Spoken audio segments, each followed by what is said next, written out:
Hello! So, I have been networking a lot recently, and as I've been networking, I've been asking women about their experiences of women in leadership and of their views of balanced leadership approach. And whilst all the women that I've spoken to are very much in favour of a balanced leadership, they have also shared with me some feedback that hasn't been so great about experiences in their past when working for a female boss has not been so good for them.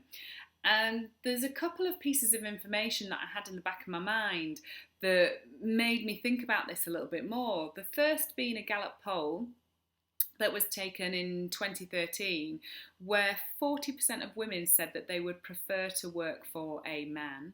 Only 27% said they would prefer to work for a female. Now, this was in the US.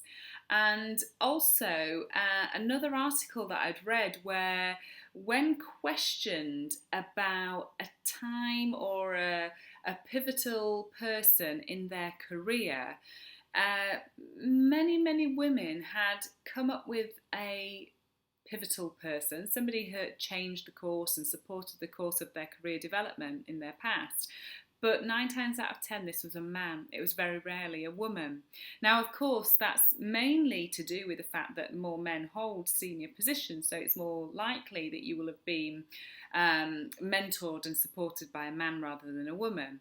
But the fact that there is this undercurrent of women who say that they don't really like working for other women leads me to think that we need to make some changes in the way that we approach women at work. And it's not just about changing attitudes at a senior level, it's about changing it right the way from the ground up.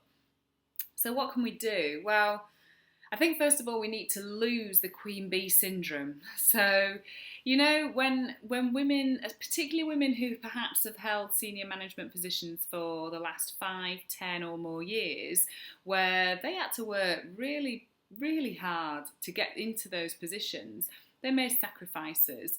They perhaps were treated a bit shabbily by the old guard, and so they had to work really hard, twice as hard, to be seen and to be heard and to achieve influence.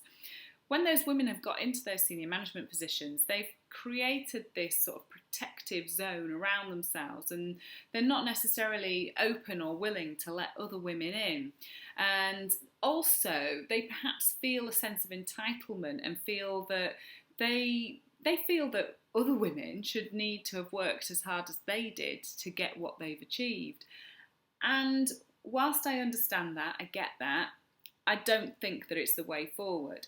I think the way forward needs to be this approach of holding out your hand, identifying the up and coming talent, and letting them know that you're there for them. That these women are strong, they're passionate, they're focused, all these women that I've been speaking to, and they would add value to any leadership board. But what they're lacking is a female board member or a female senior manager to say, here, these guys are worthy, these people need to be in more management positions. So what can we do? Well, we can be more open, we can be more relaxed, we can feel less threatened. We can engage with women and say to them, what are your dreams? What are your passions? Where do you want to go? And then we can help them to get there. If you hold a position of responsibility within an organisation today, I challenge you to look for the next up and coming female in your organisation. And I challenge you to become their friend, to become their mentor, to share with them the sacrifices and the mistakes that you made with a view to them not needing to make the same mistakes. After all, it's only like when you have next generations of your family. Our grandparents sacrificed a lot so that our parents could have a better life. Our parents sacrificed in order that we could have a better life, and we sacrifice in order that our children can have a better life. And that's just the way it goes. So if it goes that way at home, make it go that way at work. We're there for long enough during the day. So that was just my thoughts about women enabling women. We've got a lot of work to do. Let's make it happen.